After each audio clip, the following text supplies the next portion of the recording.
In this video, we're going to be taking a look at which Crisis cards did and didn't make the cut in the latest standard timeline update from Marvel Crisis Protocol.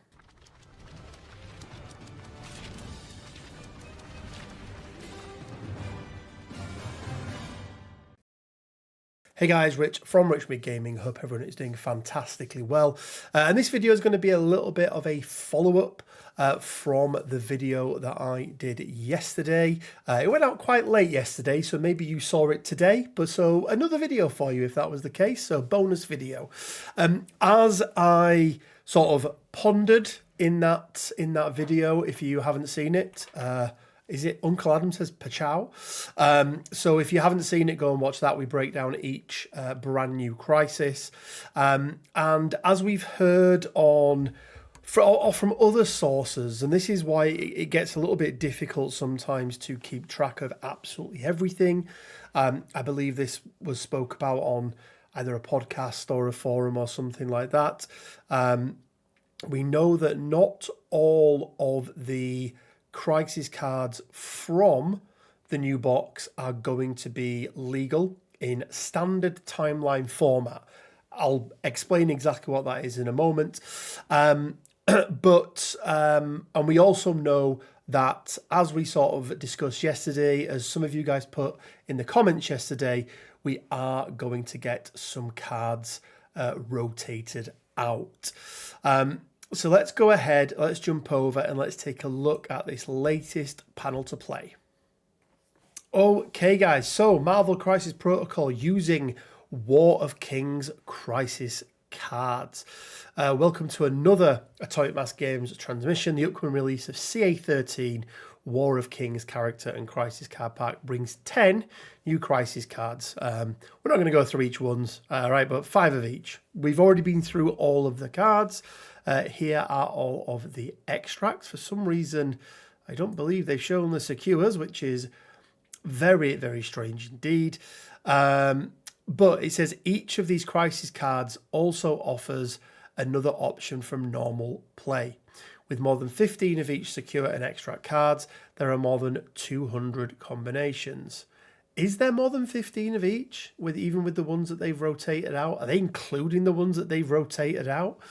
But anyway, that's for normal play. Now, let's talk about the difference between normal play and Challenger. Challenger is basically, it's probably what most of the events that you go to are going to be using, because it uses the standard timeline cards. So for the most part, they're the ones that you are going to see.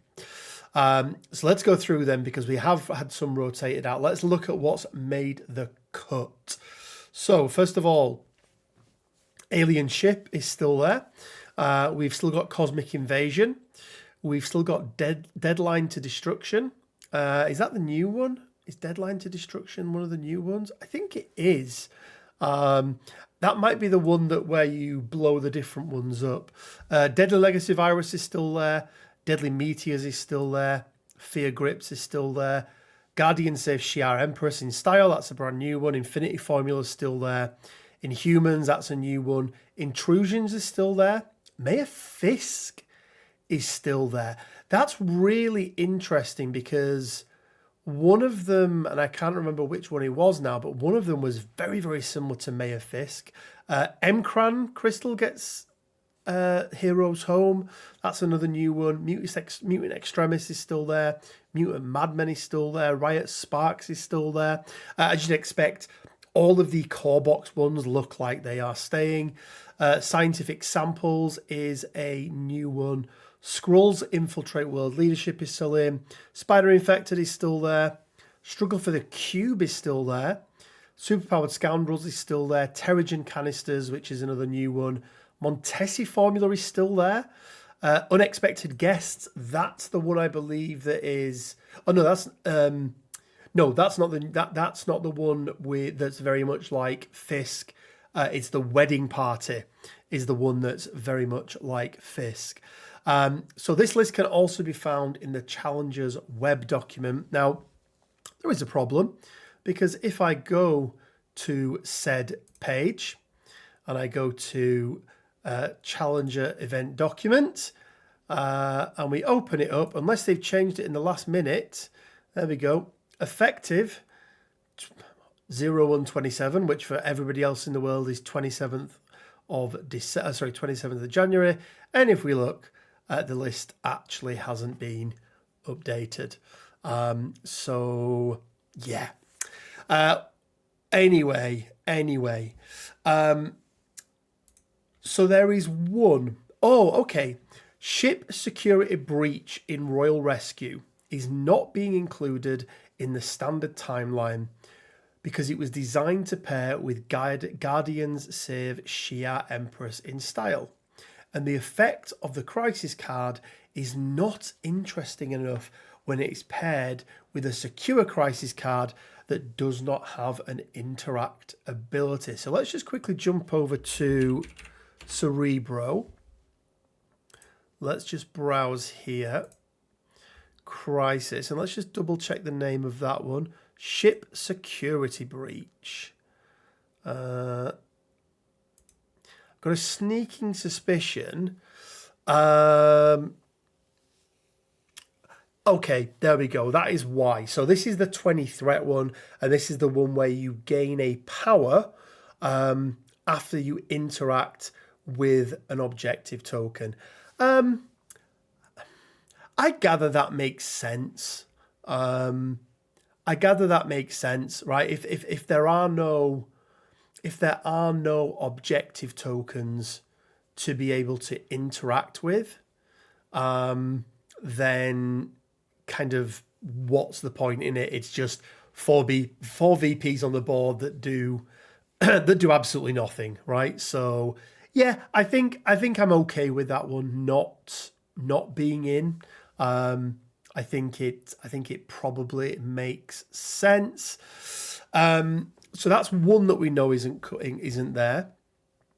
Okay. Didn't they put demons? No. So Demons Downtown has our comeuppance due. So this is the first card, guys, that we are losing. So this is the one that is going to dish out Incinerate.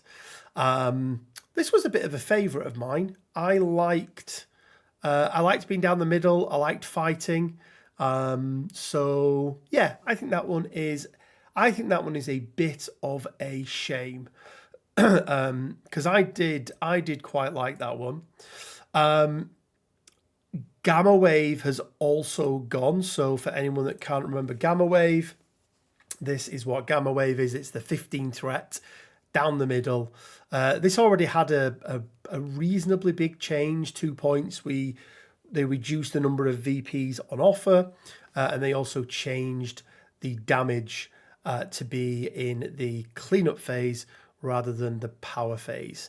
But yeah, again, quite sad that one's going. Gamma Wave was a firm favourite of mine. And Research Station, well, that is no surprise. It was already restricted, as you can see there, being highlighted in yellow. This has probably been before it was restricted, this was my favourite extract in the entire game, because it wasn't a proper extract. It was a point that moved, but people couldn't pick it up and run away with it. So let's see what reasons they are giving. So they've all been excluded from standard timeline because they allow for too much optimization toward a strategy that prioritizes attacking over movement.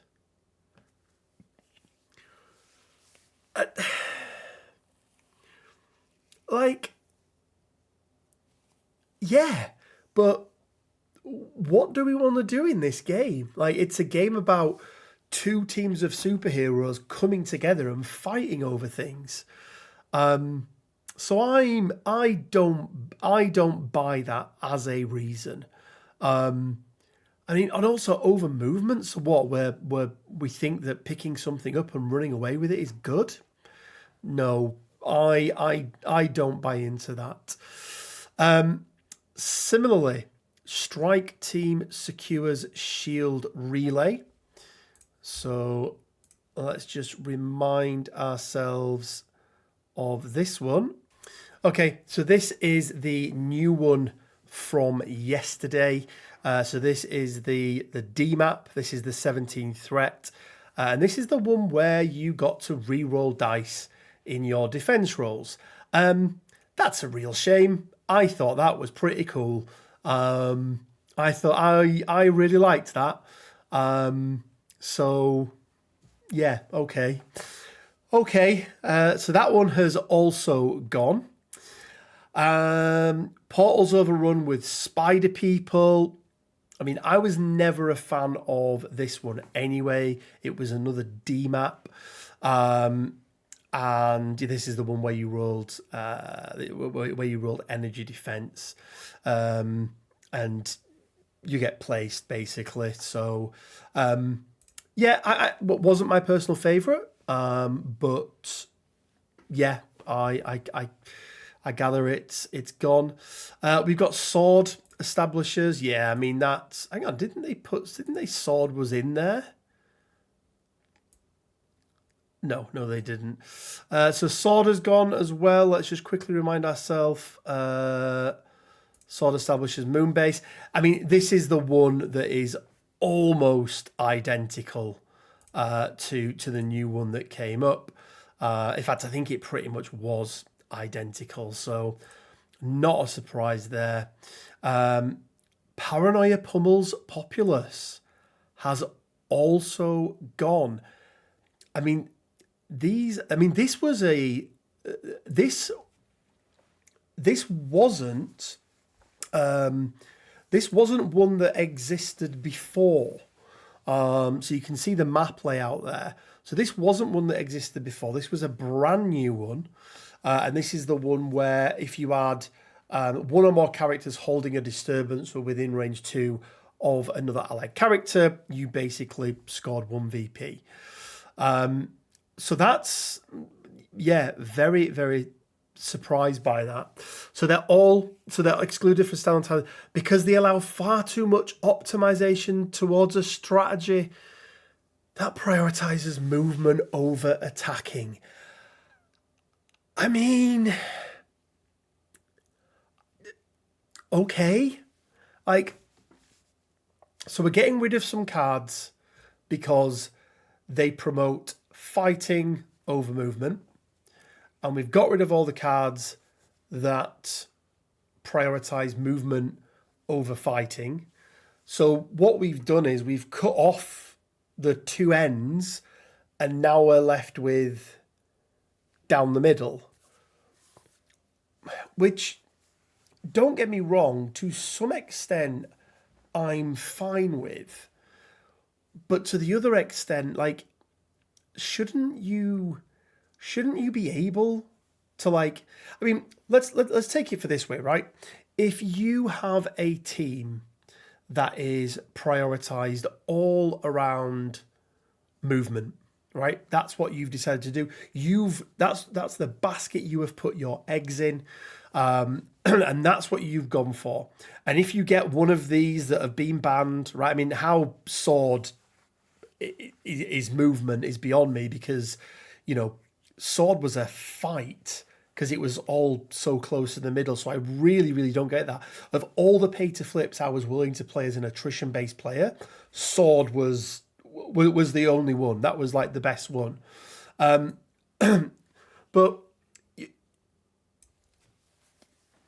you prioritize for movement, right? And when we're talking about movement, we're talking something like a Web Warriors team. Okay, so the problem is that they can just pick up things, run away with them. They can get to all the points and flip them. Fine.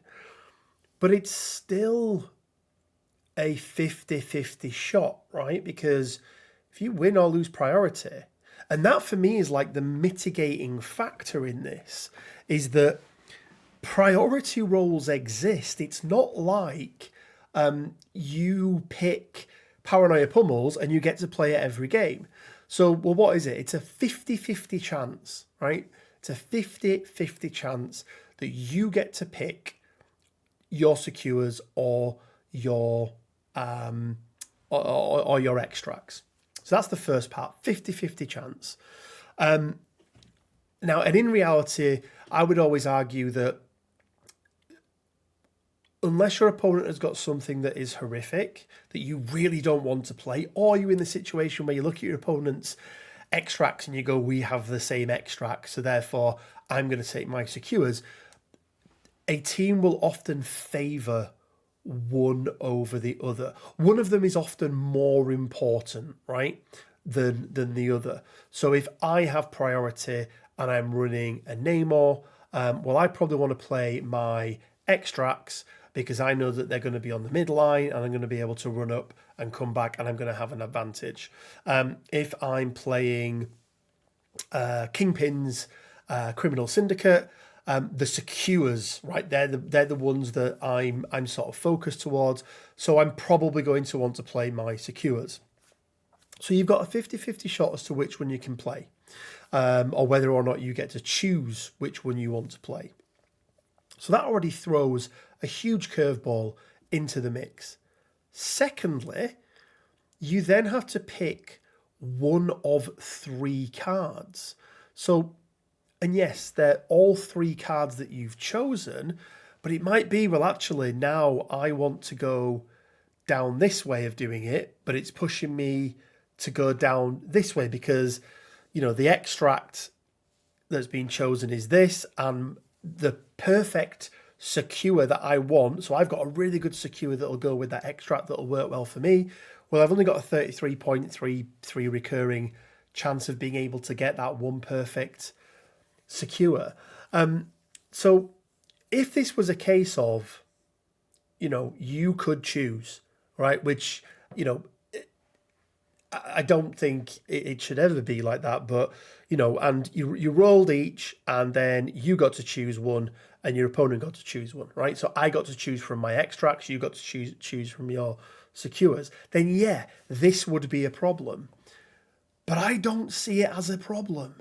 They talk about 15 of each. There's actually, in the game mode that most people are going to play, it is only 12 of each, which isn't far off the 15 that I was talking about yesterday. But I get wanting to rotate these out, okay? And if we look here, I think if we actually look, Demons Downtown, obviously, down the middle, Incinerate, right? 19 threat, Murder Ball. Gamma Wave, down the middle, 15 threat. You take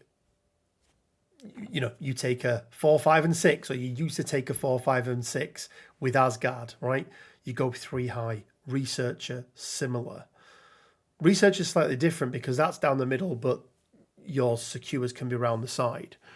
I mean, I think they've done enough with the changes to Thor, with the changes to Thanos, where actually, what's wrong with a big brawl in the middle of the board every now and then in a game?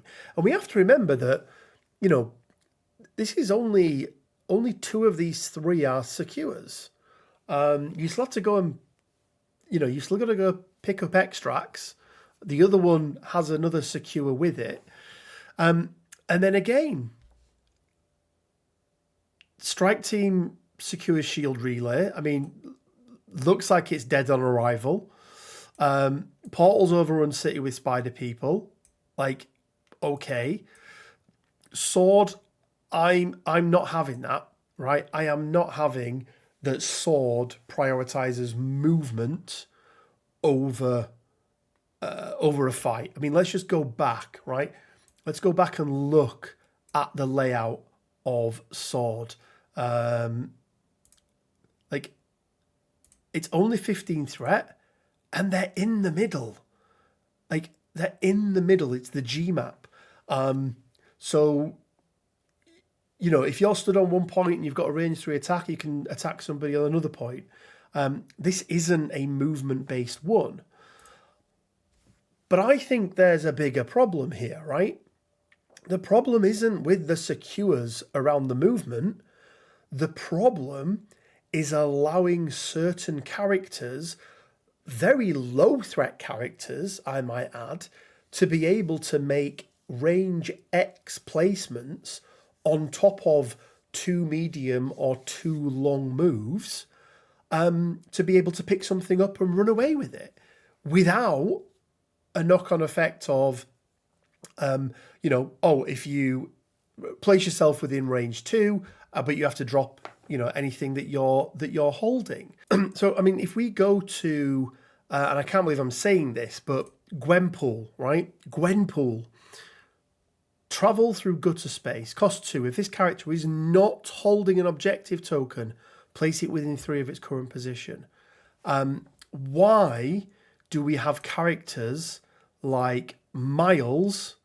Where has he gone? Where has he gone? The horrible little guy. Why do we have characters like Miles, who is a 3 threat, who can still, to this day, pay 2, place himself within 3, not drop what he's holding, and add 2 dice to his attack roll? It is absolutely crazy. So no, AMG, I don't believe that these crisis cards have a problem. I believe that you have got characters that have far too much quote-unquote free movement, where the only opportunity cost is to pay 2 power. But yeah, that's a bit of a rant. Look, let's just take it back. Let's just take it back a bit. We've got our new list of 12 cards, 12 crisis cards. 12 secures, 12 extracts, 24 in total that we're going to be using moving forward. That is a better position than we were in, I believe. Some are in there and I'm really surprised. Really, really surprised. If I just go back here, actually, and I keep going back and forth, and I do apologise. But if we go to Crisis, and if I show you, was it the Mcran? I feel like it was. No, it wasn't Mcram. It was the wedding one. It was the wedding one, which again for some reason isn't loading, right? But we've got this. We've got this card here, right? 2 VPs each, okay? 2 objectives. They move, and then there's a negative effect. How, I ask, are we in a world where Mayor Fisk, let's go take a quick look. Mayor Fisk and this card, okay, do it so we can try and see both. How do these two exist in the same world, okay? I mean, look at the map setup. Yeah, Mayor Fisk is slightly closer, right? Slightly closer. But this isn't far off. And then read the verbiage, right? Each score 2, you move them 2, stun and a damage, right? This one is within 2, lose 1 power. They're almost identical. Whereas, if we go and take a look at, and again, it's not that I'm a huge fan of any of these, but like Strike Team secures relay, right? Let me go back to my ones here. No, not there. I don't know why it's bringing them up. Let me go back to this here. Like, I thought this was a great card. Like, yeah, do you know what? It's a D map. It's, you need to play slightly different. You're going to have to play wider. Oh, but you're going to get re-rolls as part of it. That's really cool. So yeah, I'm glad we've got some new things to work out, okay? I'm not happy that we're having cards rotated out. I still don't think 24 is enough. 30, that 15 of each that they said is what we should have for standard timeline play. And I do not buy the idea that I buy the idea that one promotes attacking and one promotes movement. Sword base is the exception. But I don't think it's the crisis card's fault. Like, look at the characters you have and look at how they're being played and just make changes to the characters that need changes making. You've done it to Thor. You've done it to Thanos. There are so many other characters out there that need tweaking, both down and up, right? Dormammu, the single most expensive model in the game. Thanos, you can add gems to and make him 8 as well, but the single most expensive model in the game, right? So arguably their biggest bad. He's a leader, right? He's got the thing where he can take anybody. That was really cool.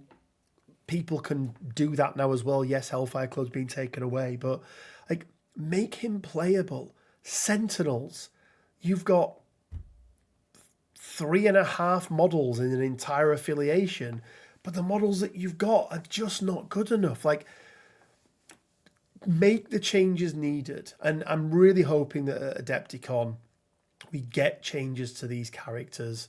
There's a long list of them. I really hope you get the changes. And I just want this game to be in a better state whereby everything is playable. Because right now, and as much as we say individual characters are playable, I genuinely believe that any individual character in this game is playable, and anyone can win any game with any character and or any affiliation. But when you look at an affiliation in the sum of its parts, and that is the leaders it brings, the characters in its affiliation list, the tactics cards, right? The affiliated team tactics cards, which in my mind should be the kind of not lifeblood, but the thing that, like, the big things that they get to do, right? And then the crisis cards they want to play. Any of those should be good enough to play. And right now, there's a lot of them that just aren't.